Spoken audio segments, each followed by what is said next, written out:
नमस्ते, जय हिंद। दिन भर की टॉप इंपॉर्टेंट इंटरनेशनल अपडेट्स पर आप सभी का स्वागत है। आज की टॉप हेडलाइंस।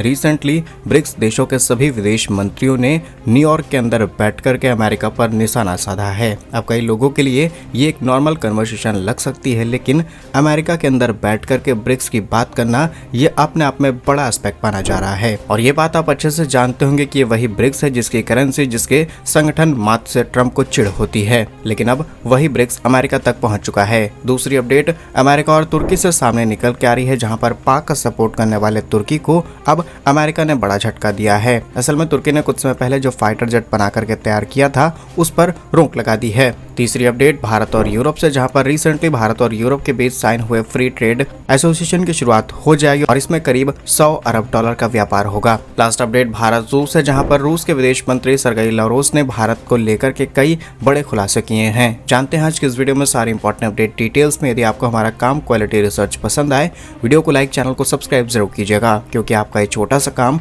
आप तक ये खबरें लाने में हमारी बड़ी मदद करता है। तो सबसे पहले ब्रिक्स से आ रही अपडेट की बात की जाए। रिसेंटली न्यूयॉर्क के अंदर हो रहे संयुक्त राष्ट्र महासभा के सत्र में ब्रिक्स देशों के विदेश मंत्रियों ने पार्टिसिपेट किया। न सिर्फ पार्टिसिपेट किया बल्कि ब्रिक्स का जिक्र किया। इसीलिए कहा जा रहा है कि ब्रिक्स बनाम अमेरिका, क्योंकि ये वही ब्रिक्स है जिससे ट्रंप या फिर कहें पूरा वेस्टर्न वर्ल्ड चिढ़ता है, क्योंकि हम ब्रिक्स के दम पर कई सारी नई चीजें करना चाहते हैं। आज के समय नाटो, G20 की बात की जाए या फिर कई अंतर्राष्ट्रीय संगठन है जिनके अंदर सिर्फ पश्चिमी देशों का बोलबाला है, लेकिन ब्रिक्स एक ऐसा संगठन है जिसमें हम एशिया के ताकतवर देशों को शामिल करते हैं। आज ब्रिक्स में Brazil, Russia, India, China, south Africa शामिल है और लगातार ब्रिक्स में जुड़ने वाले देशों की संख्या बढ़ती चली जा रही है। और ये वही ब्रिक्स है जिसने कुछ समय पहले एक नई करेंसी लाने की बात कही थी और ट्रंप इस बात से इतना नाराज हो गए कि पूरे ब्रिक्स देशों पर 100 से 200% टैरिफ लगाने की धमकी दे दी। तब जाकर के करेंसी की बात को हमने थोड़ा सा लूज किया, क्योंकि हम खुद ही चाहते हैं कि डी-डॉलराइजेशन शुरू हो और डॉलर की जो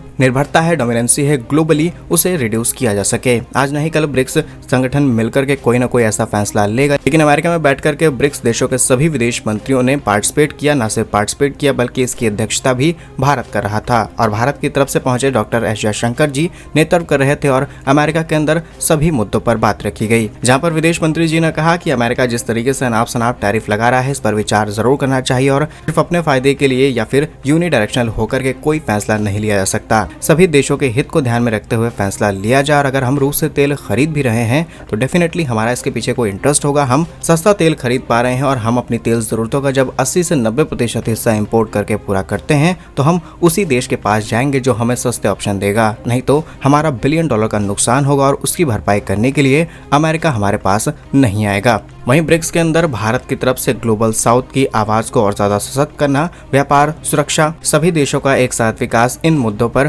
केंद्र भारत बना रहा। बाकी न्यूयॉर्क में पहुंचे ब्रिक्स संगठन पर आप क्या सोचते हैं, कमेंट्स में अपनी राय जरूर बताइएगा। नेक्स्ट इंपॉर्टेंट अपडेट अमेरिका और तुर्की से सामने निकल के आ रही है, लेकिन इसका छोटा सा लिंक भारत से भी मिलेगा। असल में तुर्की वो देश है जो समय समय पर पाक की मदद करता है। ऑपरेशन सिंदूर के दौरान भी न सिर्फ हथियार बल्कि इंटेलिजेंस से लेकर के तमाम एक्सपर्ट्स तुर्की ने पाक को सप्लाई किए ताकि भारत पर नजर रखी जा सके। लेकिन अब अमेरिका ने तुर्की को बड़ा झटका दिया है, वो भी रूस से दोस्ती करने के लिए। कुछ दिनों पहले ही अमेरिकी राष्ट्रपति ट्रंप से तुर्की राष्ट्रपति एर्दोगन की मुलाकात होती है और वो साफ शब्दों में कह देते हैं कि तुम रूस से तेल खरीदना बंद कर दो। और अब अमेरिका ने तुर्की को एक और बड़ा झटका दिया है, जहां पर अमेरिकी कांग्रेस ने तुर्की के स्वदेशी 5th generation fighter jet programme, जिसका नाम है कान, के लिए जरूरी जनरल इलेक्ट्रिक के F110 इंजन एक्सपोर्ट के लाइसेंस को रोक दिया है, जिससे तुर्की का जो ये बहुत ही ज्यादा एम्बिशन प्रोजेक्ट था आगे चल के पूरी तरीके से रुकने वाला है। इसका सीधा असर कान की शुरुआत प्रोडक्शन यानी ब्लॉक 0 और ब्लॉक 1 पर पड़ेगा। अब तुर्की भले ही आज नाटो का मेंबर हो, लेकिन आज के समय तुर्की ज्यादातर इस्लामिक देशों का सपोर्ट करता है, रूस का भी सपोर्ट करता हुआ पाया गया है, जबकि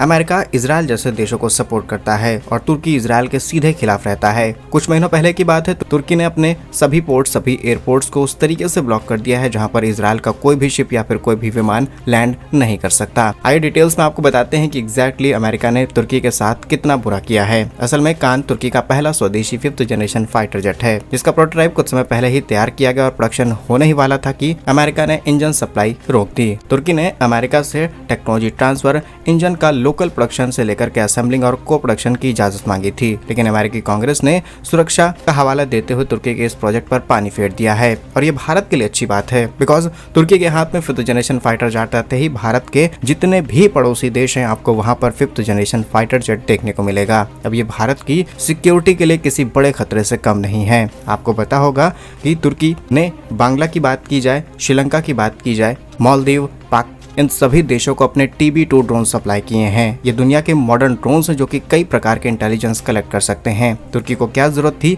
ऐसे हथियार इन देशों को सप्लाई करने की, जब भारत इंटरनेशनली इन चीजों को रोकने की कोशिश कर रहा था। लेकिन अब जो दूसरों के लिए गड्ढा खोदता है उसके लिए गड्ढा खुद चुका है और तुर्की इस गड्ढे में बहुत बुरी तरीके से फंस चुका है। इन्होंने सोचा कि कुछ सालों के अंदर ही अपना 5th जनरेशन फाइटर जेट तैयार कर लेंगे और कॉम्पीट करेंगे अमेरिका रशिया से। भारत के लिए भी सिक्योरिटी की चिंताएं खड़ी हो जाएंगी, लेकिन अमेरिका ने तुर्की के इस पूरे प्रोजेक्ट पर पानी फेर दिया है। फिलहाल के लिए तुर्की के पास अभी पुराने F-16 फाइटर जेट हैं जिनका इस्तेमाल वो अलग अलग देशों के खिलाफ कर सकता है। और यदि आपको लग रहा है कि सिर्फ अमेरिका के रोके जाने की वजह से तुर्की को ये सप्लाई चेन रुकी है, तो ऐसा नहीं है। कुछ दिनों पहले ही भारत के प्रधानमंत्री साइप्रस विजिट करते हैं और भारत भी जियोपॉलिटिकल एक्सपर्ट के नजरिए से तुर्की को घेरने की कोशिश कर रहा है। जैसे तुर्की ने भारत के आस पड़ोस के देशों में पाक का समर्थन लेते हुए हथियार सप्लाई किए, वैसे ही भारत साइप्रस को बड़ी मात्रा में हथियार सप्लाई करने की तैयारी में है। और अब जियोपॉलिटिक्स में असली पिक्चर शुरू हुई है। इस पर आपकी क्या राय है कमेंट्स में जरूर बताइए। तुर्की के साथ सही हुआ या फिर गलत, कमेंट्स में यस और नो के साथ आंसर जरूर कीजिएगा। नेक्स्ट इंपॉर्टेंट अपडेट,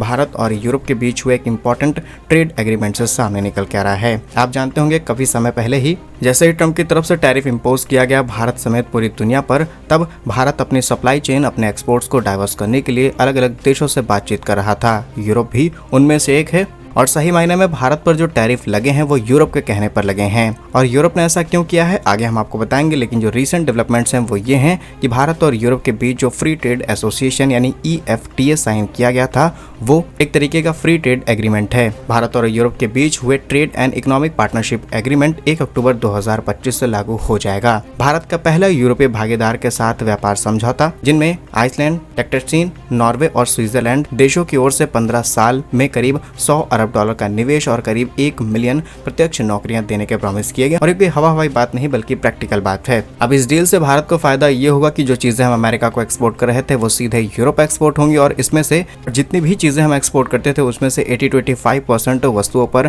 टैरिफ नहीं लगेगा। लेकिन कुछ चीजें हैं जिन पर भारत टैरिफ लगाएगा और दुनिया के टैरिफ को भी एक्सेप्ट करेगा, बिकॉज हम अपनी डेयरी इंडस्ट्रीज, अपनी फार्मा इंडस्ट्रीज को डिस्टर्ब नहीं कर सकते। लाखों लोग इससे रोजगार पाते हैं। भारत के भी अपने कुछ हित हैं जिन्हें हमें ध्यान में रखते हुए ये फैसले लेने पड़ रहे हैं। बाकी इस डील के बाद भी कुछ कॉम्प्लिकेशंस आ सकते हैं, देखते हैं उसे किस तरीके से सॉल्व किया जा सकता है। नेक्स्ट इंपॉर्टेंट अपडेट, भारत और रूस से सामने निकल के आ रही है, जहां पर रिसेंटली संयुक्त राष्ट्र महासभा के मौके पर रूस के विदेश मंत्री सर्गेई लावरोव ने खुली चुनौती दे दी अमेरिका को। असल में उन्होंने कहा कि भारत जिस तरीके से हमसे तेल खरीद रहा है, आपने जो टैरिफ लगाया है वो बिल्कुल गलत है। भारत को पूरा अधिकार है, जहां से उसको सस्ता तेल मिलेगा वो खरीदेगा। हम ये नहीं कह रहे हैं कि भारत हमसे ही तेल खरीदे। अगर भारत को कल को मिडिल ईस्ट या फिर खुद अमेरिका से सस्ता तेल मिलेगा तो भारत आपसे तेल खरीदेगा। ऐसे में इस वजह से टैरिफ लगा देना कि भारत इनडायरेक्टली या फिर डायरेक्टली हमारी मदद कर रहा है, जो कि पूरी तरीके से गलत है। वहीं साथ ही उन्होंने बताया कि इस साल के अंत तक राष्ट्रपति पुतिन भारत आ सकते हैं, जहां पर